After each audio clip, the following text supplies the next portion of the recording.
Karambola sa DWIZ. Programang sasaguhin ang iba't ibang isyu at mga balita. Karambola sa DWIZ. Tatalakayin, hihimayin at pagtatalunan ang iba't ibang mga isyu. Karambola sa DWIZ. Programang pwede kang mag-unsa, pero pwede ka rin mas-crash. At ngayon, narito na ang inyong mga karambulista at ang programa Karambola sa DWIZ. Magandang umaga, Karambola sa Aliw Channel 23 at DWIZ 882. Kasama natin Joel Laksamana, ako si Conrad Banal. Good morning, pare. Good morning, good morning. Ngayon, April 3, 2024, mapapakinggan ang Karambola sa aming website www.dwiz882am.com. I-download ang DWIZ app, DWIZ 882.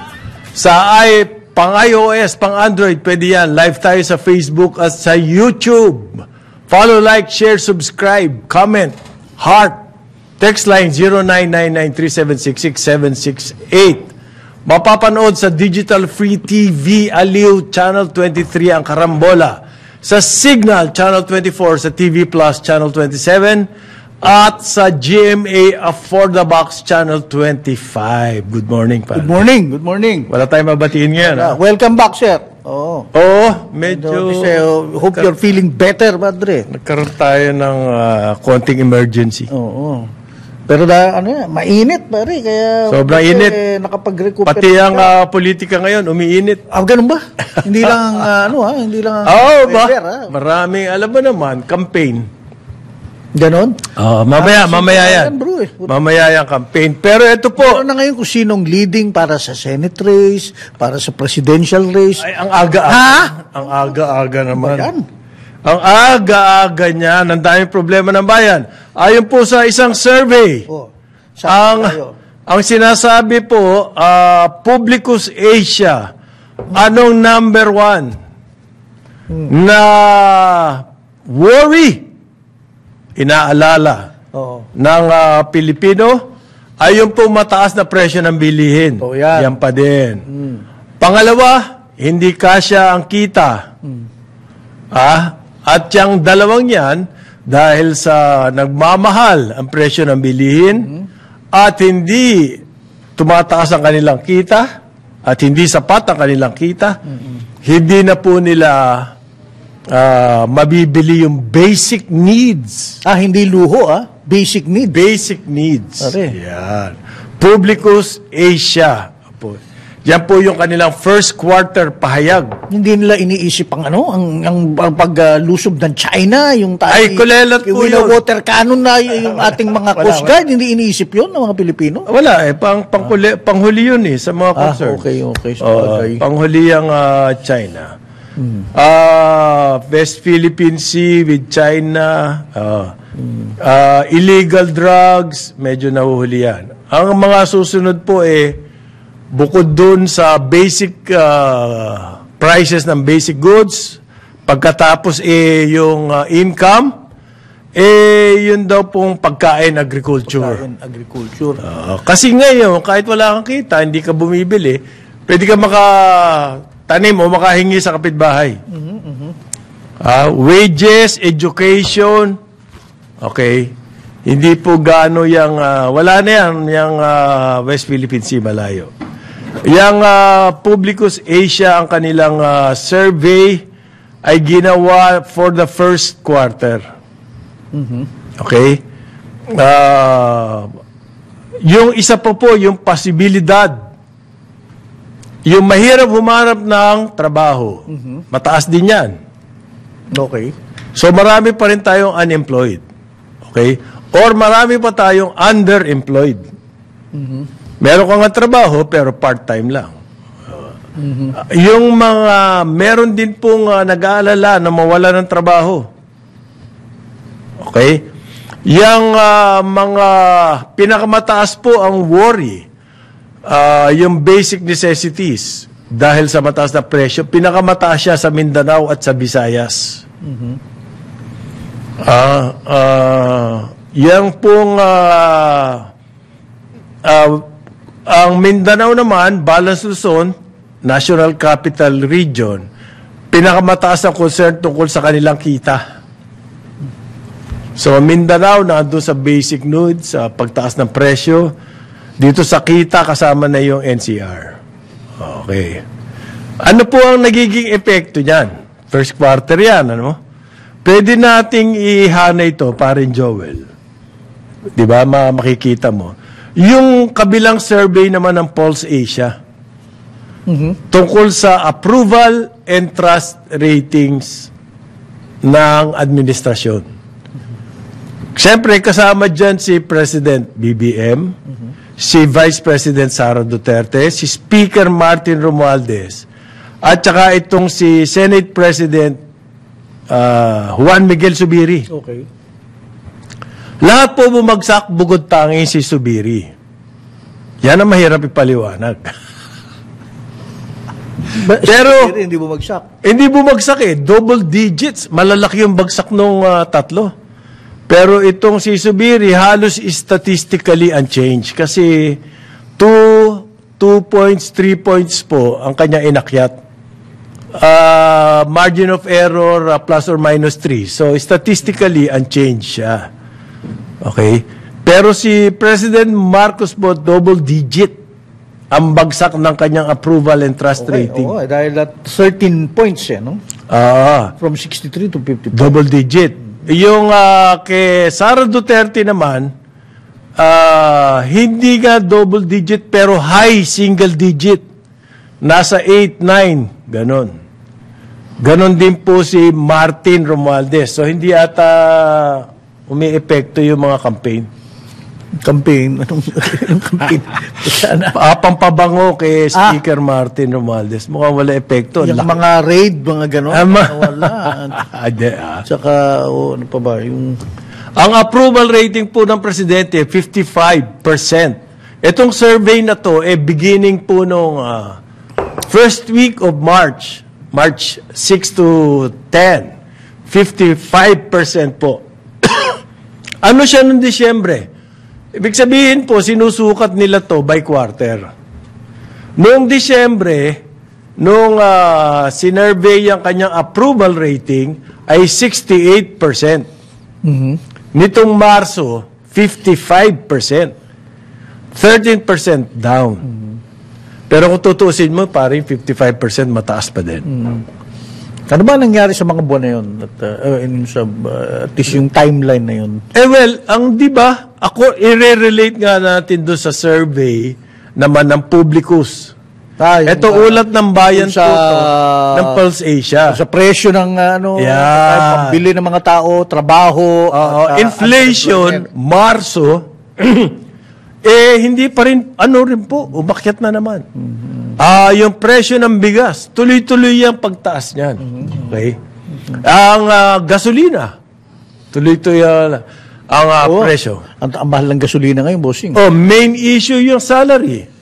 Kasi pinagtatalunan pa po yan, yung 100 pesos na legislated wage increase. Kaya ibigay ng mga employer. Ayan. Ang alam ko, pare, yung garments industry. Magsasara sila.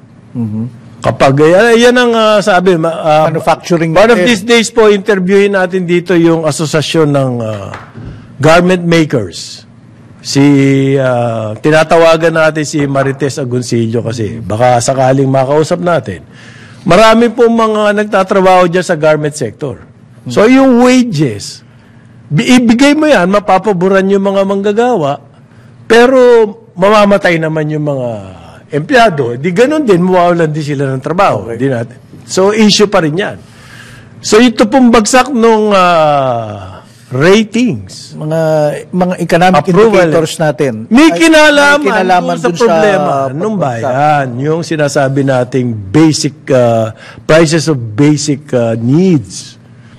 55% noong March, 68% noong December.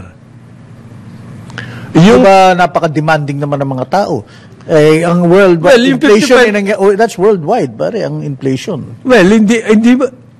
Alam ba nila yun? Sa bagay, hindi nila. Yun nga, El Nino, hindi nila alam. Panay pa rin ang dilig ng driver ng kapitbahay ko. Panghugas ng kotse ng kapitbahay ko. Panay ang walis niya ng... Sinita ko parang sama pa ng tingin sa akin. Ako baka hindi ako makapagpigil o siya hindi makapagpigil, di natin alam. Sinabihan ko na lang, pare, may El Nino. Tumawa. Ba't ganun pareho reaksyon? Tumawa sa akin, tumawa. Akala niya nagbibiro ka. Ako rin ganun din. Akala nagbibiro ako, sabi ko. Okay lang yun. Okay. Ang trust rating po ng presidente, galing sa 73%. Ito, mataas-taas ang slide nito, 16 points. Hanggang 57%. Okay. Ang highest approval niya, Luzon pa rin. Ang lowest approval niya Metro Manila. Wow. Nasa 47% na lang. Tiwala ang sinasabi mo. Trust is tiwala approval, hindi approval. Yung approval may kinalaman po yan sa performance. Ha? Hindi, sabi mo ito yung 73%. Yung trust rating. 57% in March 2024. Yung trust rating. Yan yung trust, tiwala. Ito yung performance niya, pinakamataas daw sa Luzon. Pero pinakamababa rin sa Metro Manila. Ayan. Kasi ramdam na ramdam sa Metro Manila yung mga problema. Okay. Oo. At ang pinakamababang performance rating niya sa ano pa rin, Class E. Ito po yung pinakamahihirap. Okay? 48%. Class E. Ang pinakamataas na approval niya ABC. Yan po ngayon nasa ABC. Hindi naman nila nararamdaman yung inflation rate. Yung income. Hindi, ang akin dyan, nararamdaman nila, pero ang ABC, mahaba-haba pa PC niyan. Kaya pa niyang indahin, ika nga. Tsaka mataas ang income nila. Oo. At saka, ano po yan? Karamihan dyan, nagninegosyo. Yung nagninegosyo, very flexible ang income niyan. Or nakakaintindi. Pwede. I'm just, hazarding a guess. Pare, another observation ko, Class E ang pinakamababa ang performance. Bro, theoretically, yung landslide victory ni President Marcos nung kanyang administrasyon. Galing doon. Yes. Yung ABC pa nga, ang hinayupak na pumunta, hinayupak. Sila yung mga bumoto sa, sa kabilang kampo, dun sa, di ba, yung... Eto, higher ground. Oo. Pati ang kanyang trust rating, pinakamataas sa ABC. Pinakamababa sa Class E. Ang buhay nga naman, Okay. Ngayon, Vice President Sara naman. President Sara. 7 points po ang kanyang binagsak sa approval. Pero ang taas ng kanyang approval pa rin. He remains the most approved and trusted. Yes. 67%. Among the 5, sa 5 highest officials in the land. Siya ang pinakamataas. Mataas pa rin. Ang kanya pong approval, ibig sabihin performance, 67%. Although bumaba yan, by 7 points. Hindi double digit. At ang kanyang trust rating nasa 71%. From 78. So, yun, 6 na puntos po yung binaba. Malaki rin ba? Saan siya pinakamataas? Well, as expected, saan pare? Hulaan mo. Sa South, syempre. Mindanao. Hindi sa South Luzon, hindi sa... Ano po performance rating niya sa Mindanao? 92%. Talagang bailiwick talaga. Itong... Nung huli, 93. So, statistically, unchanged yan. Saan siya pinakamababa? Metro Manila. Wait a minute. Sa Mindanao, 92%. Visayas, 64%. Ang taas. Although down from 72%. Pero yung Mindanao, Visayas, mataas. Luzon, Balance Luzon, 61%. Metro Manila, 52%. Ang Metro Manila po talagang mahirap i-satisfy dahil napakadaming problema rito. Traffic, pollution, health problem, basura. Tsaka halos lahat ng ops against sa kay Inday Sara. Dito, Ano ibig sabihin ng ops? Okay. What I'm saying, the media... The trend. Criticism, the online, lahat ng pati kitchen sink naiitsa dito. Which is strategically, I don't know. I mean, ganun ba talaga? Kunwari sa basketball, you focus on the weakest link nung team na kabila para manaig. Ganun ba? Or do you go for the strongest player? Depends saan ang kanilang shooter. Nalalatayan din si Sarah nung sinasabi mong ops. Okay? Nalalatayan din. Okay. Pero hindi ganun kalakas as expected considering sa intensity nung ops. Nadulas lang. Ganun. Ganun lang gumanon lang. Ganun. Eto, baligtad sila. Ang Class ABC po, pinakamababa ang kanyang performance or approval. Nasa 63%. Okay. Baligtad sila ni BBM. Again, i-analyze na. Pinakamababa siya sa ABC, pero mataas siya sa Class D. Sa mga... And Class E. Mahihirap. 68%, 65%. Yung mga umiinda ng paghihirap natin ngayon, mas approve sa kanya. May approve. Yung mga technically may kaya o nakakapag-isip ay ayaw sa kanya. Pero yung ayaw, hindi ayaw Hindi ayaw. Yung Metro Manila, ay yung Class ABC, 63% pa din Ang taas pa din. Pero siya yun ang pinakamababa. Kasi 68% Class D, mataas Giving her the benefit of the doubt, pero ganun. Pati sa trust rating, ang pinakamataas sa kanya, Class D pa rin. 72%. Although yung Class ABC, yung pinakamababa po niyang trust rating, 68% pa din. Ang ganda ng rating ni Vice President Sara. Ngayon naman, si Senate President Zubiri, tumaas by 2. By 2 points. Ang hirap makakuha ng puntos pag bumaba ka na sa Senado at At as expected, ang pinakamataas niyang approval rating sa Mindanao. Tagaron siya. Okay.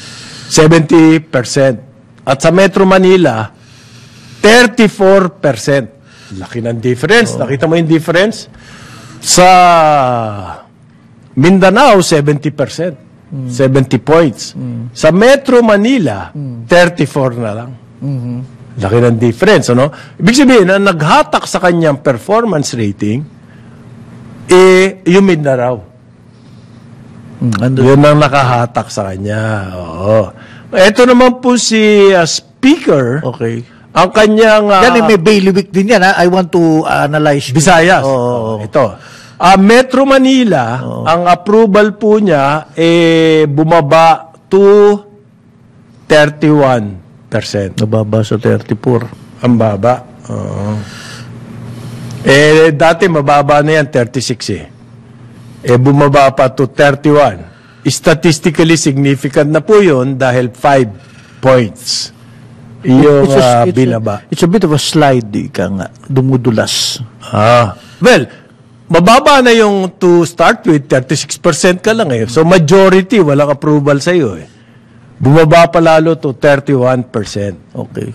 Sa bailiwick, ang pinakamataas na approval niya, Metro Manila with 34%. Kasi, sabi mo nga, nararamdaman ang presence ng traditional media dito sa Metro Manila. Saan siya pinakamababa? Well, expected din siguro 34% ka mo? 34 sa Metro That's an expensive 34%. Ganun. Medyo mahal. Mindanao, sa Mindanao, 25%. He should be actually a bit strong. 75, ang laki po ng hindi approved sa kanya.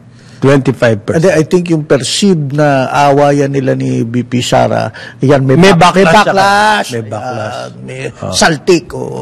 Kasi Mindanao siya nadali. 24. Tapos yung mga tao... Laki ng difference doon. Metro Manila, 34% approval. Saka yun yata, yung branding niyang tambaluslos kumakabit dun sa Mindanao Dito, probably not dahil hindi man naintindihan ng tao kung ano yun Most trusted siya sa Luzon, Hindi siya ang pinakamababang trust rating niya. Sa Mindanao pa rin, 21%. Marami siyang ano. Okay. Ngayon, ang baba niya, ang kanyang trust rating, pinakamababa. Ang approval po, performance muna, pinakamababa sa Class E, 20%. So, hindi umubra yung mga raid ng, hindi ba umubra? Yung mga raid, tsaka yung mga, ano to yung ayuda para magpapirma. Yung mga... Magpapirma sa CONCON. Class E, 20% ang kanyang approval Okay, 20%. Sa Class D, 34%. Media play doesn't work apparently sa Well, sa CDE. yeah, pwede nating sabihin yun. Ngayon po, merong kinalaman yan pa rin doon sa presyo. Sa akin, pare, yung bigas Sa akin, malaking effect ng bigas. Teka muna, sa frame of mind ng taong bayan. Pinag-uusapan pa rin ba natin itong si Speaker at si Senator? Ano? Hindi. Yung overall na. Yung Presidente, tsaka si Sara. No, ang akin naman, from a general standpoint, totoo yan. Looking at the big picture. Pero ang akin din, very telling sa akin yung trust o tiwala rating na may magagawa ka, may ginagawa ka, at naku, Diyos ko, puro ka press release, boy. Yan Even yung comparison kay Senator, I don't know if I'm talking through my hat. Senate President. Para ba yung tao, mas senatoriable tong isang to, mukhang tayo, nililid na talaga. Parang gano'n. Hindi. Si Senator Subiri talagang, presidential, sino ba? Anda pa siguro ito. Si Subiri mas Dati, medyo mataas si Romualdez. Si Migs, dati nang mababa. Dati nang mababa at hindi gaanong gumalaw. Di ba? Hindi masyadong gumalaw. Pero kasi wala naman masyadong propaganda itong si Subiri. Hindi. Etong si Speaker kasi, yung trust rating and approval rating niya, 34%. Well, in other countries, mataas pa po yun. Pero kung ihalin tulad natin doon sa trust rating ng Presidente at saka ng Vice President, na more than ang Presidente po, more than 55% nga ang approval Okay? Ang taas, ito 34 lang. Layo. Di ba? May kinalaman din pati yan.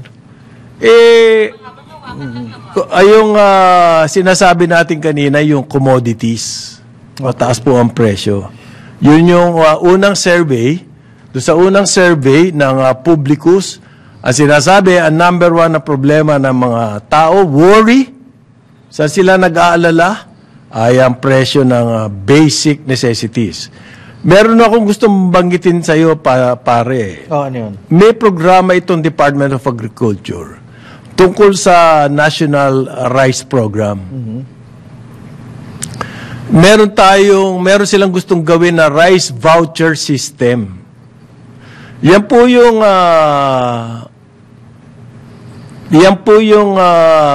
rice voucher, mga voucher na yan, ibibigay sa mga magsasaka. Tapos pwede po nilang ibili yung mga vouchers ng mga inputs. Ano ba yung mga inputs? Fertilizer, seeds. Pupunta sila doon sa mga accredited na mga tindahan. So meron kang voucher, punta ka doon, magkakaroon ka ng libreng inputs at saka fertilizer. Ito po ang problema. Okay? Meron ng ganyan system. Maganda, di ba? Okay. Sa tingin mo, Maganda. ikaw magsasaka. Maganda yan. Binigyan kang papel. Voucher. Punta ka sa tindahan, kapalit. Fertilizer. Seeds. Di ba? Napakaayos niya. Oo, ito ho, naging problema. Ayaw tanggapin ng mga tindahan. Dahil, wala kayong tiwala dun sa, na yun, programang yun. Kasi po, pag naniningil yung mga merchants, sila naman ang hindi makasingil sa government. Anak ng tokwa naman programa yan. Talaga po magiging failure yan. Okay? Bakit? Hindi sila makasingil sa gobyerno. Binigay na nila yung goods sa farmers. Ngayon yung voucher, kukubrahin na nila sa gobyerno, di sila makakubra. Talaga pong walang tatanggap niyan. Parang national ID, no?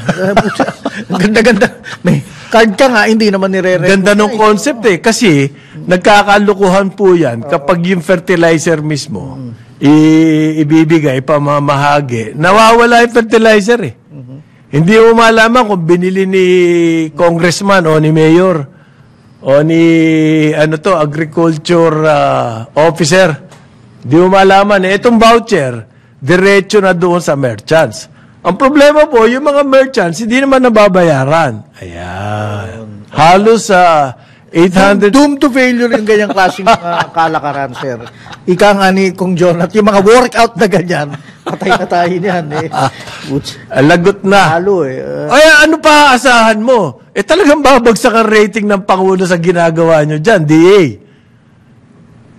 8:30 ng umaga, Karambola sa Aliw, Channel 23 at DWIZ 882. Balikan natin ang ating mga karambulista at ang programa Karambola sa DWIZ. Magandang umaga po ulit.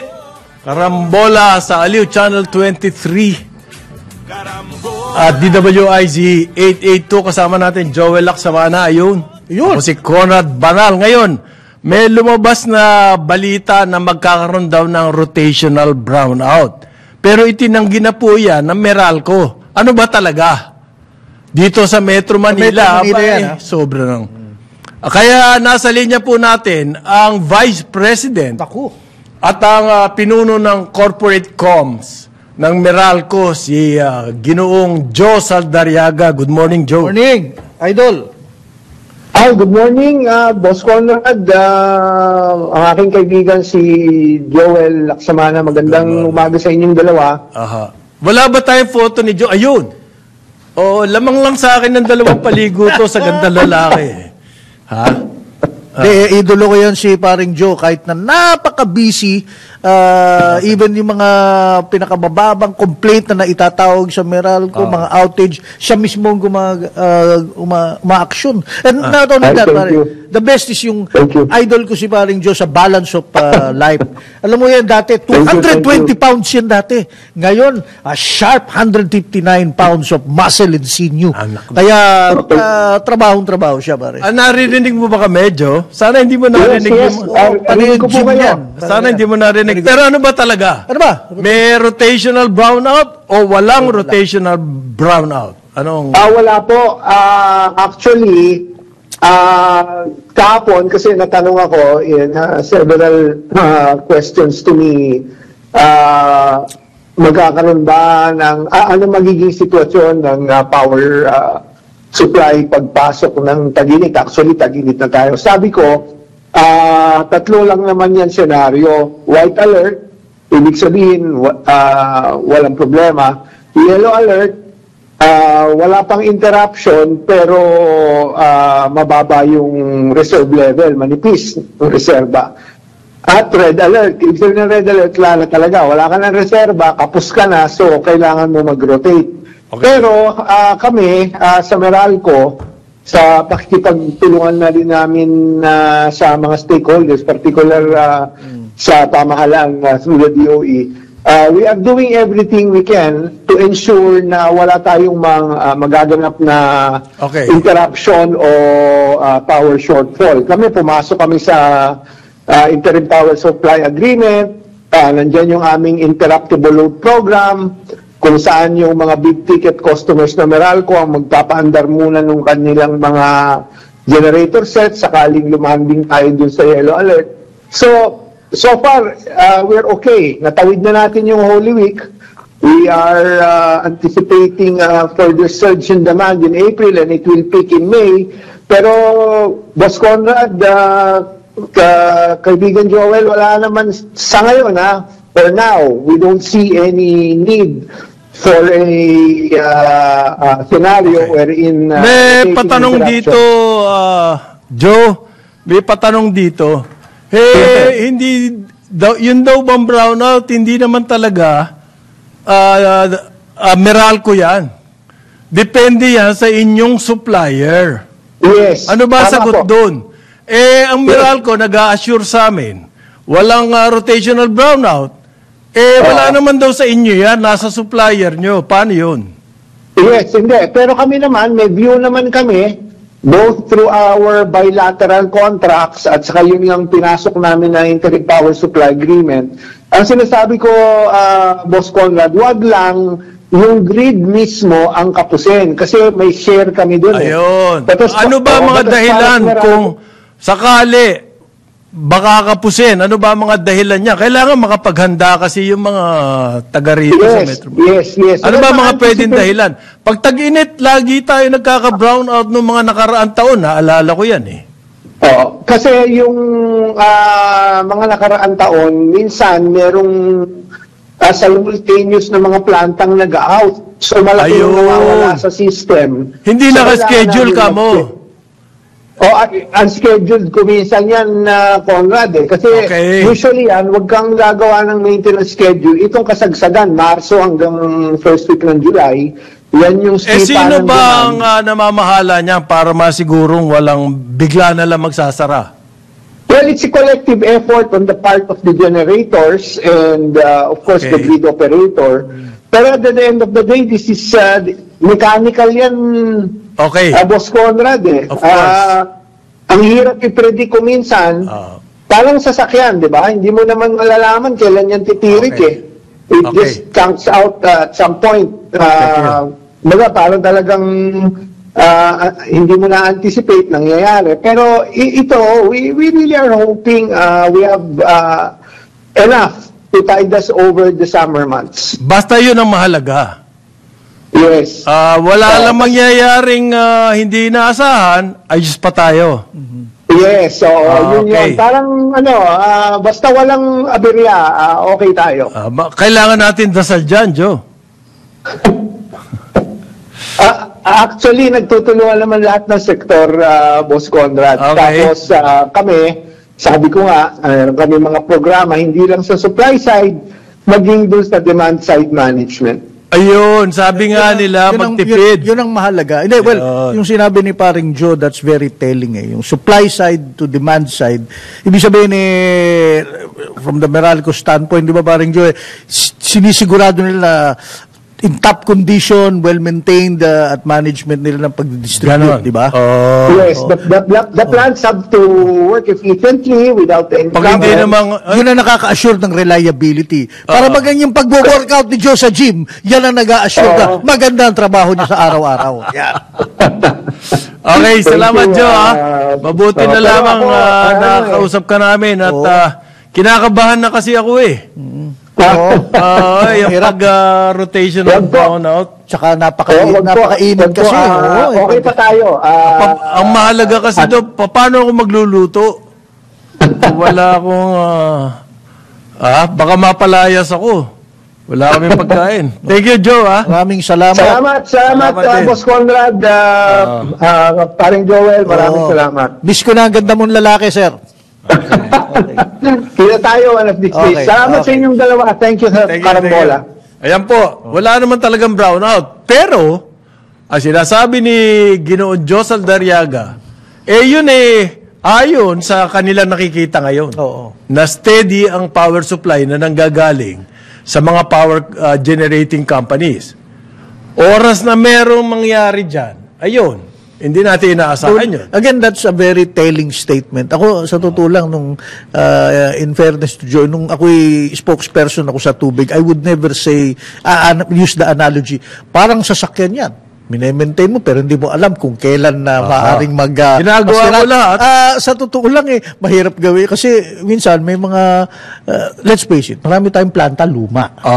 That's the reality of it now. Kahit anong maintenance mo minsan mahirap. So kaya nga sila Joe, on their side maintain yung kanilang May kinalaman po itong El Nino. Ang ating worry tungkol sa supply ng kuryente, Oo. may kinalaman pa rin yung El Nino. Kasi mas mataas po ang gamit ng kuryente pag summer at lalo na ngayon, El Nino. Alam nyo ba ang heat index? Ako. Umaabot na raw sa 46. Doon nga sa, ano ba to, Giwan. Sa Eastern Samar, nag-48 ba o something? Ganun, sobrang init. So yung makina mo, andar ng andar talaga. Yung mga Yung heat index kasi, generation plants na. it's a way of computing anong nararamdaman ng katawan mo. Guesstimate siya in a way.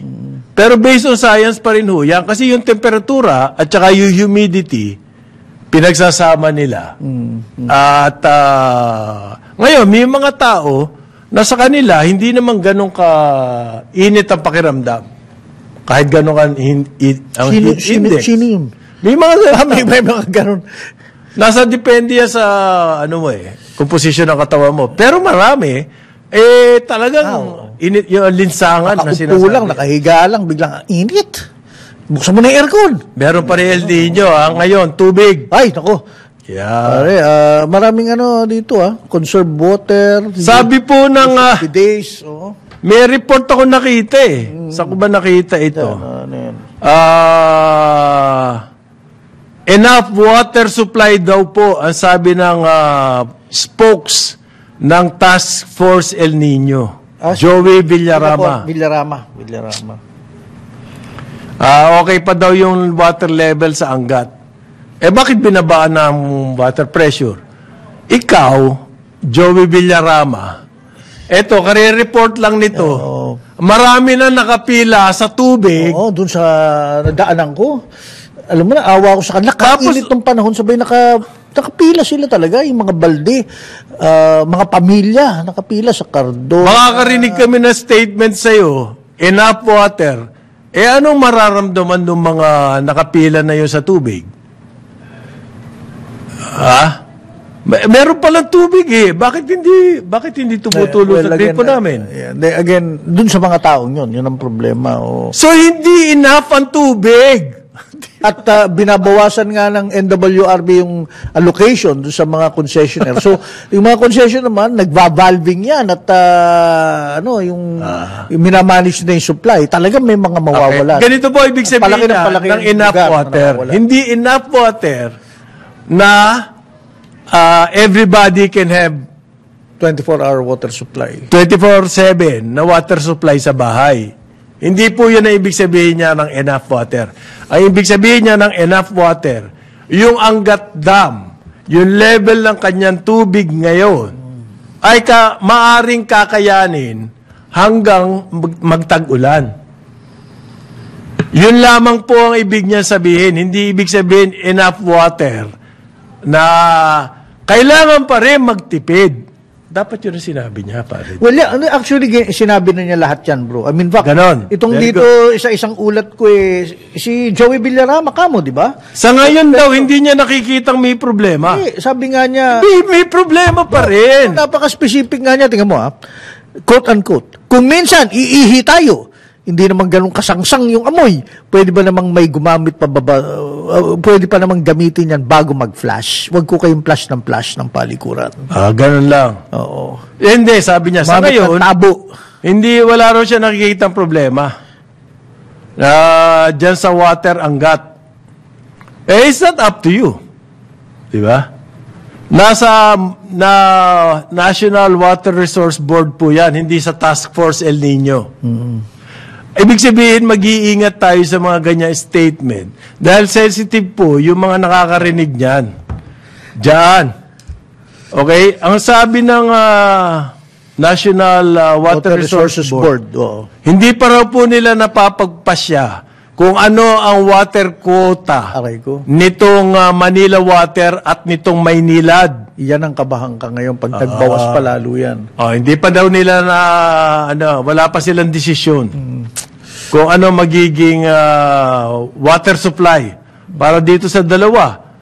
Tapos makakarinig tayo ng statement na, di ba gumawa na ng aksyon yung National Water Resource Board.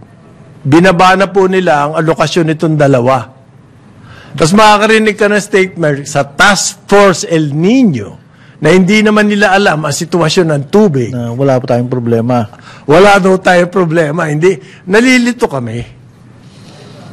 Hindi, Yan ang yun na nga, sinasabi natin. yung pag sinita mo yung kapitbahay mo, nag-host ng kanyang Wala raw garahe, problema eh. sabi ng walang problema. Task force, Oo, yun ang nag-host ng kanilang kotse at saka garden, walang problema eh. So, yung sense of urgency baga, hindi tugma yung mensahe. Maaari daw pong ibalik yung quota ng tubig nitong Maynilad at Manila Water. Ibig sabihin, yung supplier natin dito sa Metro Manila, magdidesisyon pa ang board, mga ilang, baka sa, ano daw, Kailan ang timeline nun? mid-April. Kasi doon may estimate mo na more or less hanggang kailan yung supply nung natitirang tubig sa Angat. Sa totoo lang, matatansya mo na ngayon yun, bro. Matatansya mo. Ang layo na ng binagsak nung nung Angat, binanggit mo nga nung isang report mo eh. Hindi, mali daw yun, sabi ni mali ba yun? Joey. Mali daw yun. Iba talaga sila ng Ayan, diyan kami nalilito. Ayan. Ano ba talaga? metro ang babae, meters. Maaring meron kang tubig, mga ilang bahay meron tubig, pero may mga bahay din. Meron kahit nga tayo nakita, na pumipila na sila for the water. Ayan. Oo, marami na, bro. At there's no... Kaya sabi, conserve water. Yeah, oo. Ito siguro, nagko-conserve ng water. Burn shot! Hindi naliligo to. Ako sobrang naman kayo hindi naliligo, bro. Punas Naspo na lang muna. Pare, ako naspo, nilagnat ako eh. Oo. Kaya naspo. Hindi ka pwede mag-ano. Hindi muna ako. Wag. Ayoko nga eh. Nakakatukso nga mag-swimming, pero Swimming saan? swimming pool lang. Pero hindi naman natin gusto na yung natin mga kababayan panaspo na lang. Naspo, hindi po. Magtipid daw, pero lang. Anyway, kung Jonat, yun lang pinag-uusapan namin. There's this, medyo hindi nagkakatugma yung mga pronouncements both nung task force. yung task force at saka kasi, nitong NWRB. sabi, NWSS. enough water Kaya supply. naguguluhan ng mga tao. Sabi ng Task Force El Nino. Pero ang National Water Resource Board, tuloy sila doon sa kanilang conservation. Ay, ibig sabihin lang nito kasing si Task Force El Nino, may tubig sa dam. Kung yung tubig sa dam, makakaabot sa bahay nyo, that's another... Ibang usapan yun. Meron lang po mga bahay pumipila. But may natutunan nga akong phrase ng mga millennial, pare. Ngayon, it angkop dito sa sitwasyon na to eh. Ano? So confusion. Ayan. Ayan, so confused. So, yung task force ang sagot nila, stay strength. Ayan. May tubig pa tayo. Pero ito, parang Jonat, mas Ngayon ko mahalaga. naintindihan yung mga terms na yun. Mahalaga siguro to yung sinasabi ng Bureau of Fire Protection. Uy. Importante. Ngayong El Nino, mahigit 5,000, almost 6,000 na fire incidents sa buong Pilipinas. So far, this year, Abril pa lang tayo, 6,000. Yan ang isang pwedeng pag-ingatan dapat na Ilan po last year, the same period, nasa less than 5,000. Ilan ang increase? Mahigit 1,000 fire incidents. Naku po, ano kaya mga causes? yan? Ito yung landers dito. Bagong-bago yan. Alam mo yan, yung landers dyan, nasunog eh. Diyan dito sa may C5. Ang Cobia, yung sinasabi mo, Yung running of the bulls. Nagkasunog ba dyan? nasunog yung landers The dyan. whole Landers. Aha. Hindi naman kasi alam ko, doon. hindi ko napapansin dahil nagkaroon kami mga sunog din sa South, sa Paranaque. Kaya hindi ko Ang napapansin ingay ng yan mga eh. bumbero. Unang-una dahil tuyo ang tuyo ang environment. Medyo Tama. liable na masunog yung mga magtapon ka lang diyan ng sigarilyo, pwede na eh. Well, according to Bureau of Fire Protection, isa po yan sa causes. Tuyong-tuyo. Tuyo, tas nagtapon ka Yung sigarilyo. Tapon ka ng sigarilyo Yan sa po, kalye. isa yan sa leading causes. Pwede mang workout yan. Isa pa daw, yung mga nagsusunog ng basura. Yan. Ayan, Bawal na yun Bawal talaga yun. Nagsisiga. Nagsisiga. sisiga. Isa pa daw yan sa leading causes. Kasi electrical na, yung mga iba. Oo. Yung open flame sa farmlands. Yan. Ayan. Yung sa mga bahay, yung mga kumpanya, baka sinasadya sunugin. May mga, May mga areas na gano'n. may mga bole para nalulugi. Oo. Nagkakasunugan. Nagkakasunugan sila. Aha. At marami pong namamatay. Yan. Nasa 120 na raw ang namatay. Por- Ano yan last year? Wala pang 80. Isipin mo yan. Ano nangyari between this year and last year? Bakit mahigit 1,000 na increase sa fires? At ang namatay, Almost double. 120. Yeah, almost double. Anak ng toko. Anong ibig sabihin yan? Etong BFP, hindi ginagawa yung trabaho nila. Ano ibig sabihin? Dumadami lang. Baka kulang tayo sa pag-iingat din. Importante yung pag-iingat yan eh. Oo. Hindi lang dahil mawawalan tayo ng mga buhay at saka bahay, kundi pag-iingat na rin sa tubig yan. Ito Kasi po, mahirap ang injuring inaabot ng ating mga bumbero, nakaka-35 personnel na po sila na injure sa fires this year. Ilan yan last year? 14. Sa tough job, Tough, very tough job. Siyempre, sa dami ba naman ng responde mo? Malamang, may mga masasaktan. Masusugatan at It's not a picnic in the park. Yeah. Yan Tapos po, pagpunta mo pa doon, yung mga fire hydrants, wala. Yun ang tubig. aside from makikipot ang kalye, doon sa amin sa Paranaque, gano'n nangyari. Yung fire mga hydrant, fire hydrant, walang wala, tubig. walang laman. Sa south to kasi ito dulo-dulo Just across the street, across the block, pumipila na sila ng tubig sa tanker, sa Boonwalk, diba, sa may multinational, gano'n. Manila Water ba yan? Area Maynilad doon, Maynilad. Maynilad. Tapos the supreme irony, may malalaking leak doon sa may Bikutan, tsaka yan, So, ibig sabihin, something's wrong. Ito yung, at least, exact opposite ng paring Joe Saldariaga na hindi na mamanage ng gusto yung supply na which is yung... Meron daw pong recorded Dwindling. because of the extreme heat. Nagaling ngayon El Nino. May mga combustion ng chemical. Pwede. Yan. Ito po yung mga businesses to. Storage yan. Mga tindahan. Maayos, Minsan daw, yung mga tuyon dahon sa bakuran nyo, dahil sa sobrang init, nagliliyab. On the road. Yan ang, yan ang pwede. nakita nila. Pwede. Di ba, walisin nyo na. Ayusin nyo na kasi yung mga bakuran nyo. Ano ba naman yun? Huwag nyo nang hintayin na Medyo magliyap pa polinis dyan. Ay, nako. Hindi ko alam Pero huwag ninyong gagawin ng panlilinis ninyo yung Tubig na hose. tubig din na hose. Yan. wag. Huwag naman ganon. Wag ganon. Oo, linis talaga yung pulutin na ninyo kung pwede. Lalo na kung gumagamit pa kayo ng pump. Pump, ayan. Another yun, kasi may kuryente yun. Mabigat-bigat yun. Ha? Mabigat-bigat. Mabigat-bigat. Ngayon, meron pong suspended na raw ng DA kasi kanina pinag-usapan namin yung pagkain being the top worry. Hanggang ngayon. Hanggang hindi ngayon po. mawawala yan. Hindi mawawala yan. Oo, hanggang ngayon, yung West Philippine Sea, kulelat pa rin sa buhay. Sa pag-iisip ng taong bayan. Kaya inaaraw-araw nga yung Kampanya. ng West Philippines. Ano na ngayon? para mag-sync sa consciousness natin. Papunta na tayo sa submarino. Hindi, Sa Submarino na tayo ngayon. Ano sa Marina? Anti-submarine drill. Meron ng ganun. Ginagawa nila, Colonel Mike. Nakapanay ang salita ni Gibo, ano? Ang sabi ni Secretary Gibo, do not be Yes. fooled or lulled dyan sa mga, yung talk about yung gentleman's agreement. Ano ba yung gentleman's agreement? Hindi ko naiintindihan yan. Tungkol sa di ba? Yung Meron daw gentleman's barko. agreement tungkol dun sa Sierra Madre. Sierra Madre. Yan ang pinag-uusapan. Yung Sierra Madre, yan po yung, barko. Barko. Naka-deliberately nasira. Minur doon. Kumbaga, Talagang inano doon. Sinalampak doon. Kumbaga.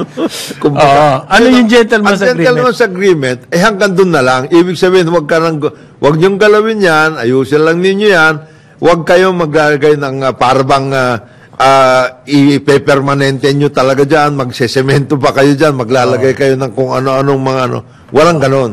Walang ganon gentleman's agreement. Dapat. Hindi, yun ang sinasabi ni Secretary Gibo. Kasi ang sinasabi kasi, nagkaroon daw nung panahon ni President Yun ang sabi ni Estrada. Gibo. yun ang sinasabi nung ilan, hindi pa si hindi Secretary naman, ito. Ah, Ngayon, Pero sabi, nadadivert daw ang attention natin dyan sa issue. kaya ito huwag ngayon, tayong papadala. si dating Senador Antonio Trillanes, Ayan, lumabas na lang. kailangan daw magkaroon ng inquiry. Yan. Nagulat nga ako dyan. Kulelat nga po yan sa Wori. 7% lang yata. Trabaho, tsaka pagkain ang pinag-uusapan. Sweldo. Basic needs. Very, very basic. Education, yan po ang mga Yeah. pinag-uusapan. Kain, health. Hindi po yung shopping. inquiry into the gentleman's agreement. China-challenge niya raw si Senator Amy Marcos. Na siya magdala. Oo, na kanyang imbestigahan yan. Yun po ang kanyang post sa X. Yan. May nakikinig pa ba rito? Well, nadadala siya ng dyaryo, by the way. Nadinali, nakaput. Dinala yan. Ah, Full quote yan. baka tatakbo uli, malay mo. Hindi Kaya 9 o'clock na po ng umaga, Aliw Channel 23 at DWIZ 882. Karambola sa DWIZ.